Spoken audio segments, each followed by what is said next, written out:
Bon, je sais pas comment ça va sortir. Il semblerait qu'il y ait quelque chose qui veuille sortir.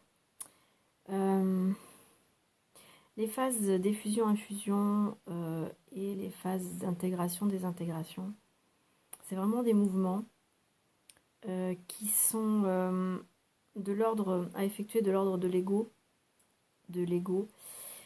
vers l'ego. Et donc c'est assez compliqué parce que l'ego c'est une interface de conscience.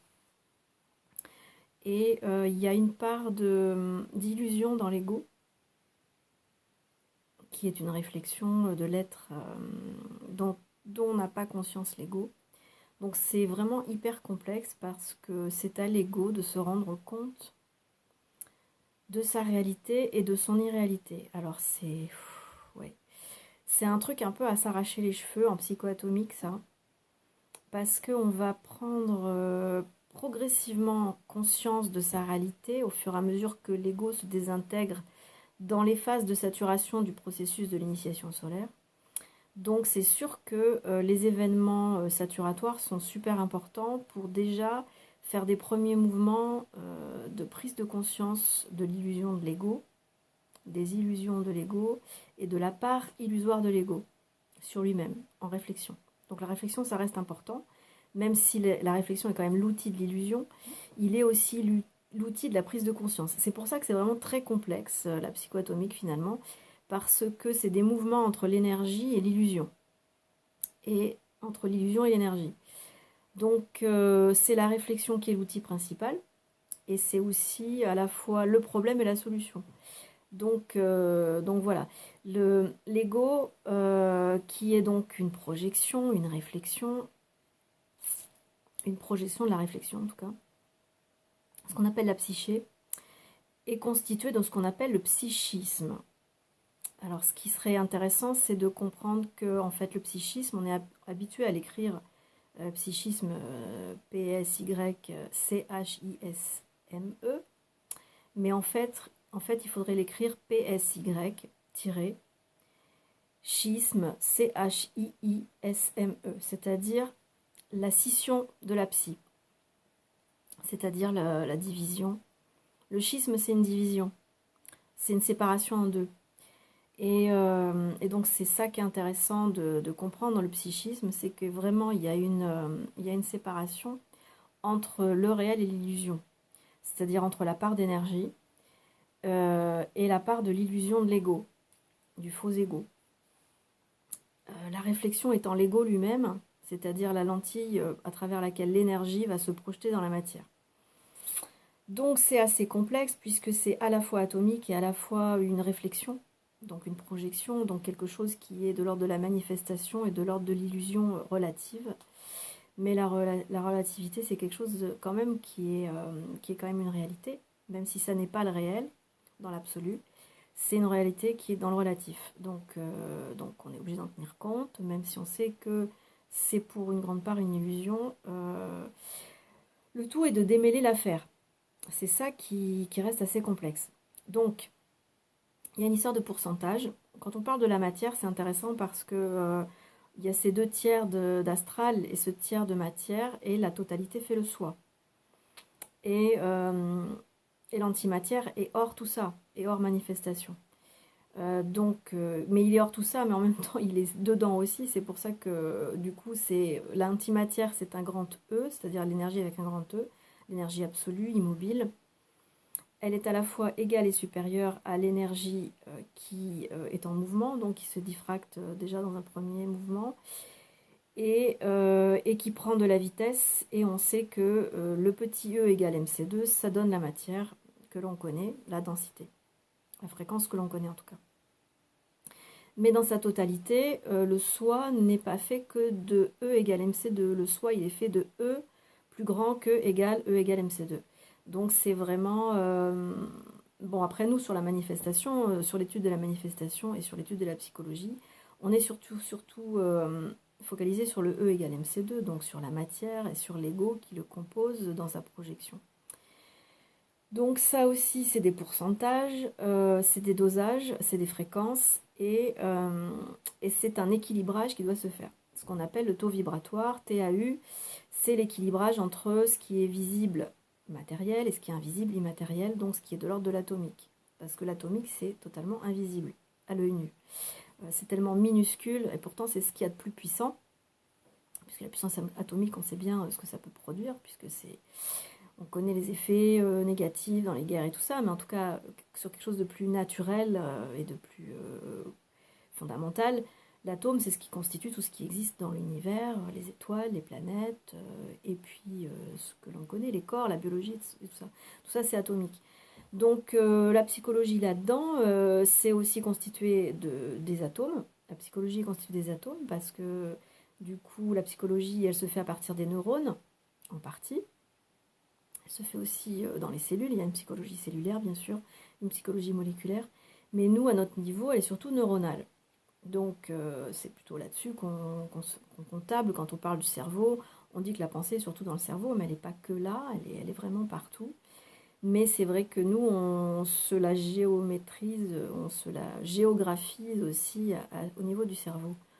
Bien qu'il y en ait effectivement dans le cœur, des neurones, et qu'il y en ait aussi dans l'estomac. Mais il y en a aussi dans les cellules. Enfin, c'est un autre type de conscience dans les cellules et dans les molécules. Et dans les atomes aussi, il y a de la conscience. Donc il n'y a pas que dans le cerveau.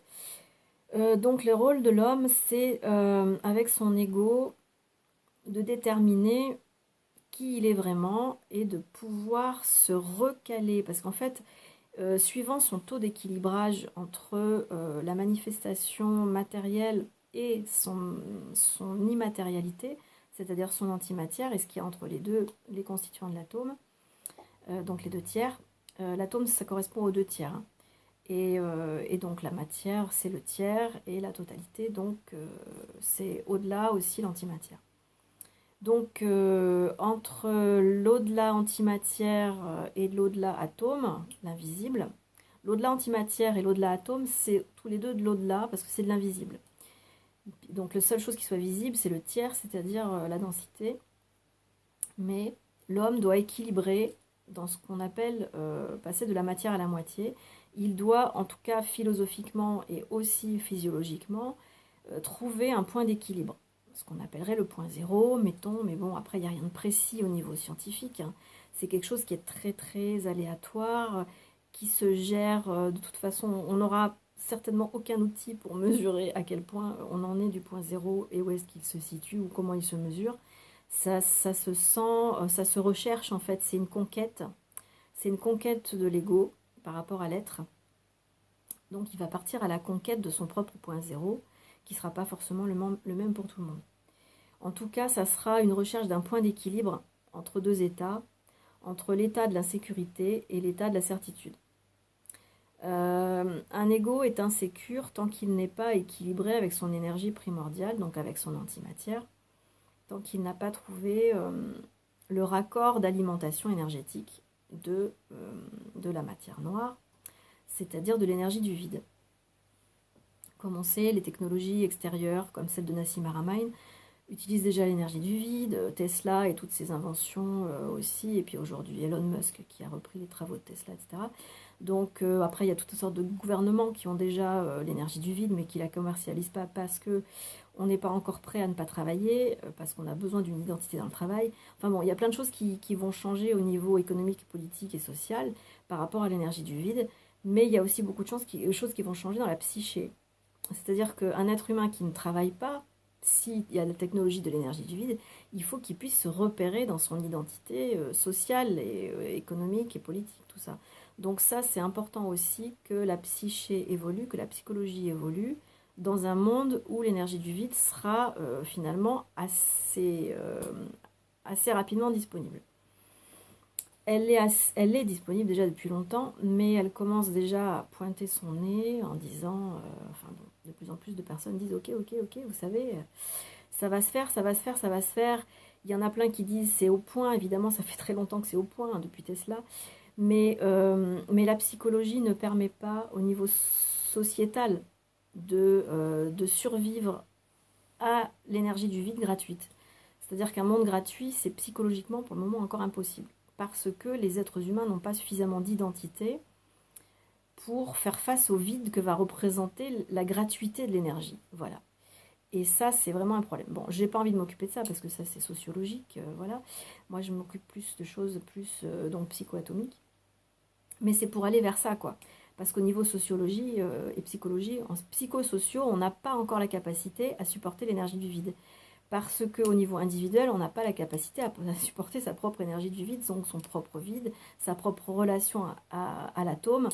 Et donc, forcément, au niveau social global, c'est pas possible non plus d'organiser une société où tout est gratuit, entre guillemets. Enfin bon, à partir du moment où l'énergie est gratuite, vous savez, tout le reste, ça commence à être suffisamment dépendant de l'énergie pour être gratuit aussi, quoi. Donc psychologiquement, c'est assez dur à gérer ça. Donc c'est déjà, vous pouvez déjà constater que c'est déjà dur à gérer quand on est face à son vide soi-même, qu'on a toujours besoin de s'occuper, qu'on a toujours besoin de faire quelque chose, de mettre quelque chose dans sa tête, de mettre quelque chose dans ses mains, de se mettre en mouvement, enfin, de se noyer dans l'action, enfin bon. Le vide, on le fuit, quoi, on le fuit. Donc, supporter l'énergie du vide et sa gratuité, c'est encore très compliqué. Donc, et l'inactivité que ça peut produire. L'inaction sera très difficile à encaisser pour beaucoup d'humains. Donc pour le moment, il faut pouvoir continuer à travailler pour pouvoir se donner une raison de vivre, un but, une raison d'être, une identité par rapport à cette action qui est déployée dans le travail. Donc aujourd'hui, on a les capacités à se connecter à cette énergie du vide de manière individuelle pour transformer sa psychologie, son psychisme, parce qu'on est dissocié de l'énergie du vide. C'est ça, ce chiisme dans la psy. Donc comme on est dissocié de l'énergie du vide, on est en psychisme. Voilà. Et c'est ça qui est à résoudre au niveau individuel. Et c'est ça que résout l'individuation. Mais évidemment, ça ne se fait pas en claquant des doigts, ça ne se fait pas en 2 temps, 3 mouvements, ça prend beaucoup de temps parce qu'il y a aussi des aspects physiologiques et biologiques. Donc, ça ne se fait pas non plus tout seul parce que rentrer en contact et en relation énergétique avec son atome primordial, avec son antimatière, ça bouleverse aussi beaucoup de choses au niveau cellulaire, au niveau moléculaire et dans tout le système hormonal, le système nerveux. Enfin, c'est un vrai bouleversement. Donc, il ne faut pas que ça se fasse tout d'un coup parce que sinon, c'est une implosion, quoi. Enfin, de toute manière, c'est protégé, ça. Il y a des sécurités. Donc, dans les flux, il y a des sécurités. Donc, on passe par translation, donc on passe de l'énergie du vide à nouveau à la réflexion subjective, parce que c'est la réflexion subjective de l'astral qui nous protège de cette énergie du vide. Donc on est en translation entre le subjectif et l'objectif, parce que l'énergie du vide, c'est de l'objectif total, absolu. Et donc on est censé cheminer progressivement du subjectif de l'astral, donc des programmes que nous avons nous-mêmes produits par notre expérience et notre mémoire, vers cette objectivité de l'absolu de l'antimatière, de la matière noire. Donc ça se fait très doucement, très lentement, ça se fait par la prise de conscience des mécanismes et des processus. C'est ça qui est important de comprendre. Et donc cet équilibrage par conscience se fait parce qu'il y a des programmes saturatoires qui emmènent l'ego dans des saturations et des basculements et qui font des éclatements de l'illusion progressive. Donc des éclatements progressifs. Et ces éclatements vont amener l'ego petit à petit à se délester d'une partie de son illusion, d'enlever quelques couches déjà sur l'oignon. Et ensuite, il va rentrer un peu plus dans sa conscience, dans son identité d'antimatière, dans son objectivité absolue, donc dans son mental objectif, dans son volonté objective, dans son intelligence objective. Et il va un petit peu quitter le subjectif, dans ce qui est la volonté subjective, l'intelligence subjective, donc l'intellect. Et il va aussi quitter un peu plus ce qui est l'amour subjectif, c'est-à-dire l'amour planétaire centripète, de force centripète. Donc tout ça, il va petit à petit les abandonner, mais ça ne se fait pas non plus d'un seul coup, c'est une couche à la fois, et à chaque fois, on passe du subjectif à l'objectif, je vais dire donc du subjectif à l'objectif pour résumer tout ça. On passe donc du subjectif à l'objectif, on prend de l'énergie informationnelle dans l'objectif, on la ramène dans la matière, donc dans le corps, dans la physiologie, tout doucement ça se réorganise et ça doit passer par des acceptations de l'ombre, c'est-à-dire que on doit pouvoir comprendre que l'astral, les entités, les mémoires, tout ça, c'est pas, on n'est pas censé les rejeter, on est censé les incorporer et en les incorporant, en les vivant, c'est-à-dire c'est pas les incorporer parce que de toute façon on les a en soi. C'est pas une histoire d'incorporation, c'est une histoire d'acceptation et donc de regard. Dans l'observation, il y a cette acceptation et dans l'acceptation, il y a l'observation. Ça va ensemble. Et quand on accepte d'aller voir ses ombres, ses mémoires, ses lourdeurs, ses émotivités, son émotionnel, quoi, en fait, et d'y rencontrer les différentes facettes du gardien du seuil qui garde l'aspect mémoriel de l'astral, eh bien,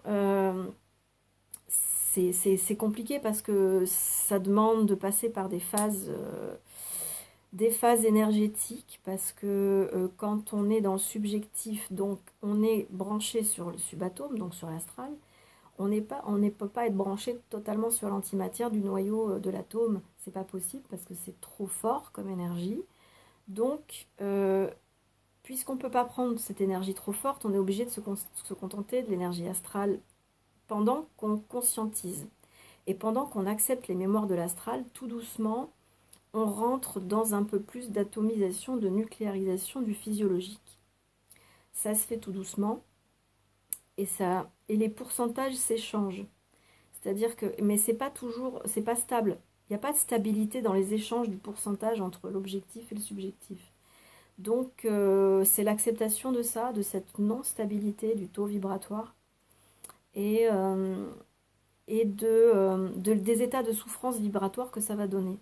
Sortir de la souffrance psychologique, c'est déjà quelque chose, c'est-à-dire c'est être conscient de ce qui se passe, comprendre les processus de cette translation, et ensuite supporter la souffrance vibratoire qui découle ensuite de la disparition, entre guillemets, progressive et aussi translatoire de la souffrance subjective, donc psychologique.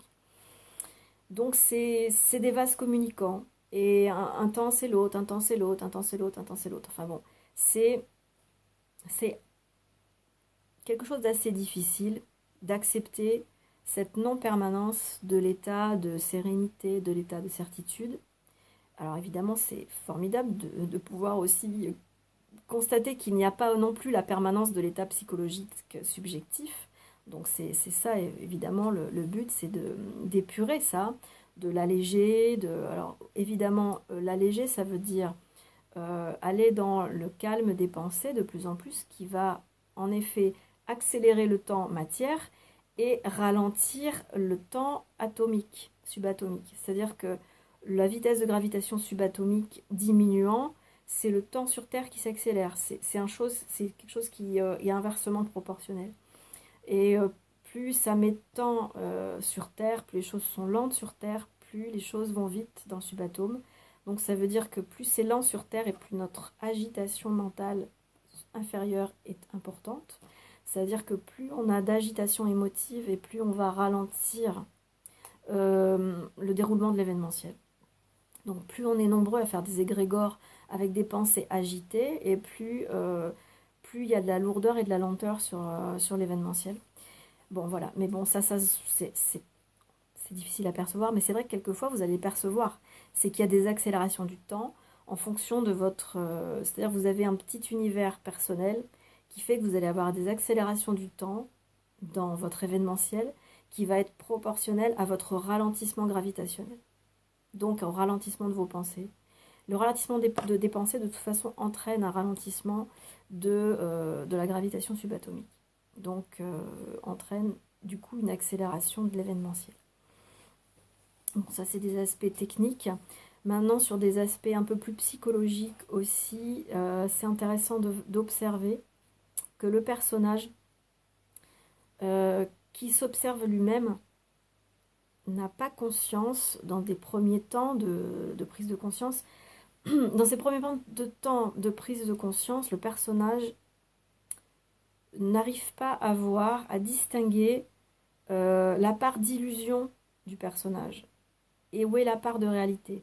C'est-à-dire que au départ, hein, quand on est totalement dans le conditionnement, quand on est totalement un dormeur, et quand on va se réveiller, il y a une totale adhésion à l'identité sociale, c'est-à-dire à l'histoire, à la légende personnelle du personnage. Donc on est attaché à ce personnage, au nom, au prénom qui est sur notre carte d'identité et à la petite histoire qui va avec. On pense que c'est ça notre réalité et ça fait tout notre... on croit que c'est toute notre psyché. Et quand quelqu'un va venir mettre en cause ce personnage, va dire oui, tu vois, tu te comportes comme ça, je suis pas d'accord. Quand il y a quelqu'un qui commence à rentrer dans son identité et qui vous dit moi je suis pas d'accord que tu me traites comme ça, le personnage il va avoir tendance à se rebiffer, à dire, bon on appelle ça l'orgueil, mais il faut arrêter de parler d'orgueil, parce que du coup ça devient polarisé, l'orgueil c'est religieux, c'est... Enfin bon, c'est un terme qui est connoté pour pas être efficace. Donc on va plutôt penser que l'ego a une ignorance de son illusion, ça c'est objectif, il a une ignorance de son illusion. Bon, il y en a qui vont dire c'est de l'orgueil, mais non, c'est de l'ignorance. L'orgueil, ça n'existe pas en fait. C'est voilà, l'orgueil, c'est une invention pour nous culpabiliser, pour nous exploiter encore plus. Donc voilà, faut vraiment abandonner ces conneries quoi. Donc l'ego, qui est égoïque et non pas orgueilleux, a une totale conscience et conviction qu'il est le personnage. Donc là, il est dans sa connerie, on dit mais ce gars il est con parce que voilà, on ne comprend pas pourquoi, mais quand on comprend les mécanismes, on sait pourquoi il est con. Parce que c'est une histoire d'ignorance quoi. Quand on est con, c'est parce qu'on ignore les choses. Donc c'est pas une connerie due à un manque d'intelligence, c'est une connerie qui est due à un manque de savoir. C'est-à-dire un manque de voir ça, le processus, les mécanismes. Donc quand on ne voit pas ça, forcément on est con, mais c'est pas de notre faute. Donc voilà. Quand vous dites à quelqu'un qu'il est con, soyez conscient qu'il est juste ignorant d'un processus. Voilà. Et puis quand il commence à voir un petit peu les processus, ben, du coup il sort un peu de cette connerie et il va progressivement prendre conscience de ce qu'est le personnage. Mais ça reste très lié à l'image de soi. Je vous invite à regarder, à écouter les vidéos de BDM sur l'image de soi et sur l'écran mental. Ce sont des audios très excellents. L'image de soi, c'est pour être sur du concret, pragmatique, quotidien. C'est cela, c'est quand quelqu'un vient nous dire, tu sais, moi j'aime pas comment tu me traites ici. Euh, Ça me plaît pas, tu me parles mal, je suis pas d'accord avec ça. Eh bien, le personnage, il va dire, ah mais non, mais pas du tout, mais moi de toute façon j'ai raison de te parler comme ça parce que t'es chiant, tu vois comment tu te comportes ici, moi ça me sort par les yeux, donc bah, je te traite comme je te traite. Et ce que tu me dis là, pas du tout, j'ai pas du tout de mauvaise intention de te dire du mal de toi, machin. Voilà, ça c'est le personnage. C'est-à-dire que le personnage, quand il est convaincu de son bon droit, il ne voit pas qu'il est une illusion. C'est le bon droit, c'est-à-dire le fait d'avoir raison, qui fait qu'on est totalement inconscient du personnage. Et on est convaincu d'être une totalité. Donc ça va dans ces vases communicants, c'est-à-dire que on est convaincu d'être une totalité, alors que dans le réel, on est fragmenté. On a donc un psychisme, donc une division entre l'âme et l'esprit. Et c'est Hébreux 4.12 d'ailleurs qui parle de ça, Saint Paul parle de ça dans Hébreux 4.12. La division entre l'âme et l'esprit, c'est qu'en fait, il y a un chiisme dans le psy, dans la psyché, il y a un chiisme qui est qu'il y a une part d'esprit et une part d'âme. La part d'âme, c'est la part d'ego, c'est-à-dire que l'âme crée l'ego et l'esprit s'occupe de l'énergie. Voilà. L'objectif, c'est l'énergie. Le subjectif, c'est l'âme et l'ego. Voilà. Donc du coup, il y a une communication entre l'objectif, parce que l'objectif envoie de l'énergie à l'âme, et l'âme envoie de la réflexion à l'ego, et l'ego produit de la relation, de l'expérience et de la mémoire, qui renvoie au subatome, etc. Enfin bon, je ne vais pas le faire à chaque fois. Hein. Voilà. Donc, ce qui se passe ici, c'est que quand l'ego a vraiment développé, qu'il n'est pas loin d'avoir rempli le Graal, donc la récolte des données réflexives dans sa presque intégralité, quand il a presque fini de faire ça, il est très très con. Il est très très con, voilà. C'est-à-dire il a beaucoup de connaissances, c'est l'être spirituel souvent, hein, voilà. Donc il est imbu de son savoir, sa connaissance, parce que c'est pas du savoir du coup. Il est imbu de sa connaissance, il est dans l'idéal du moi, donc dans le surmoi, et il est dans l'idéal de l'homme nouveau, par exemple pour les supramentaux. ou dans d'autres trucs, il a l'impression d'être un gourou, ou il a l'impression d'être quelqu'un qui est fusionné, il a l'impression d'être quelqu'un enfin bon, il y a toutes sortes de réalisations dans toutes sortes de traditions, voilà. Euh, donc c'est une impression d'être... alors, j'ai perdu le mot de Jung là-dessus, enfin c'est une expression, c'est je crois le syndrome de Dieu, ou je sais pas trop quoi, enfin le... Enfin bon, l'illusion d'être Dieu, quoi, enfin bon, un truc comme ça. Dans Jung, il a un vrai terme, enfin une vraie expression pour ça qui est très très exacte, je l'ai perdu là, enfin je me rappelle plus. Mais c'est super intéressant, et donc ça s'appelle le surmoi, et c'est donc l'idéal de soi. Et quand l'ego il est très très fort là-dedans, il est pas du tout, il n'a pas encore vécu les situations saturatoires qui lui ont amené à basculer dans l'énergie, dans la conscience de l'énergie. Donc, dans la conscience de l'énergie, on voit les mécanismes. Donc, en voyant les mécanismes, on les ramène dans la matière, dans le pragmatisme, dans le quotidien, et on voit donc son ego se désillusionner de ses constructions fantasmagoriques, petit à petit. Donc, c'est vrai que tant qu'on n'a pas fait ça, c'est assez compliqué de prendre conscience de l'illusion du personnage. Et donc, on est dans cette espèce d'état où on ne sait plus quoi penser parce que on commence à voir philosophiquement qu'il y a autre chose à voir, donc il y a l'énergie. Philosophiquement, on sait qu'il y a l'énergie et qu'on est l'énergie, mais ça reste philosophique. Donc on n'a pas établi le contact avec ça en tant qu'identité. Déjà, est-ce qu'on a établi le contact avec ça en tant que supériorité à soi? Parce qu'on commence déjà par ça, on commence par prier un Dieu, un esprit, etc. Enfin bon. Mais déjà, est-ce que déjà on a pris contact avec quelque chose de supérieur à soi? Et ensuite, est-ce qu'on a pris contact avec le fait que c'est pas supérieur à soi? C'est-à-dire que c'est notre identité. C'est la deuxième étape, prendre conscience que c'est notre identité. Et déjà, quand on a pris conscience que c'est notre identité, on peut ramener cette identité dans le quotidien et être un peu plus conscient de ce que les autres vivent dans leur totale illusion d'être juste le personnage. Et, euh, et donc d'être en relation avec ces personnes, ça ajoute quelque chose de compliqué parce que quand on a basculé dans l'identité de l'énergie, en tout cas qu'on a commencé à basculer dans l'identité de l'énergie, on on voit les choses. Et ça n'est pas évident d'avoir un langage qui est adapté aux personnes qui ne les voient pas.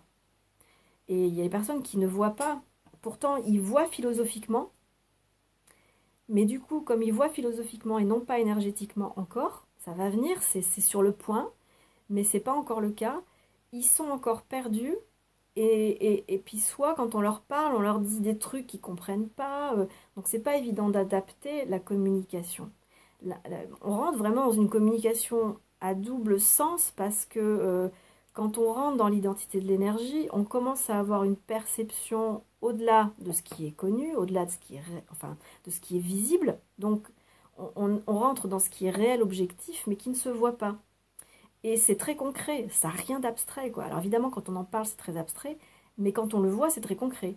Donc on est rentré dans un autre langage, on est rentré dans une autre vision, et c'est pour... je sais, je connais d'autres gens qui ont déjà cette perception, et c'est assez compliqué d'être en relation avec des gens qui commencent à y rentrer déjà de manière philosophique, c'est-à-dire qu'ils sont encore en train de penser à un esprit au-dessus d'eux qui dirige leur vie, tout ça, et qui n'ont pas encore basculé dans l'identité à l'esprit, et encore moins dans l'identité à l'antimatière qui est au-dessus de l'esprit.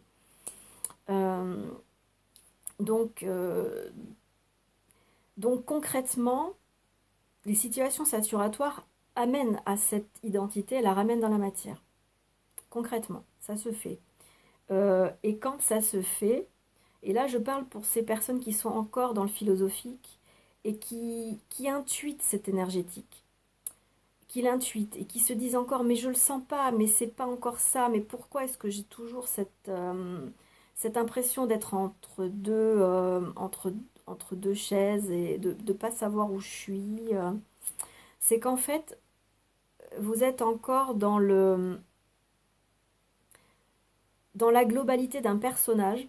Vous savez que vous avez un dormeur, vous savez que vous avez une part énergétique, vous savez que vous avez une part divine, comme disent certains, qui est votre réalité. mais ça reste une donnée philosophique. Donc comme ça reste une donnée philosophique, vous n'êtes pas en contact avec ça et ça ne vous habite pas encore, mais ça viendra, c'est sur le point. Donc, donc comme ça ne vous habite pas encore, vous êtes encore convaincu d'être ce personnage et que quand quelqu'un vous dit « je veux pas que tu me traites comme ça », vous comprenez pas que vous traitiez mal quelqu'un. C'est-à-dire que ce qu'il y a à comprendre, c'est que votre personnage est drivé par des programmes qui sont astro, qui sont drivés par l'astrologie. Je vous invite à aller voir les vidéos de Virginie Deniza qui expliquent beaucoup de choses sur l'astrologie. Donc c'est important de comprendre la programmation astrologie pour ensuite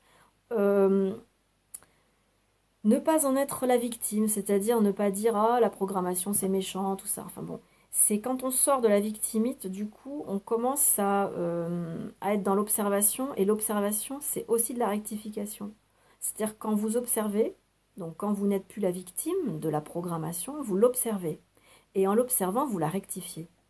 C'est-à-dire que vous ne lui envoyez plus de la polarité, de l'émotivité. Ou en tout cas beaucoup moins. C'est beaucoup moins dosé en émotivité. C'est-à-dire que sortir de la victimite, c'est envoyer moins d'émotivité à l'astral, donc il vous renvoie moins des programmes pour vous faire saturer. Donc ça allège beaucoup la pizza du quotidien, c'est quand même sympa. Voilà. Et donc quand vous vous sentez mise en cause par quelqu'un qui vous dit « je veux plus que tu me traites comme ça », et que vous dites « mais je te traite pas comme ça, c'est pas vrai ce que tu me dis, je suis pas méchant ».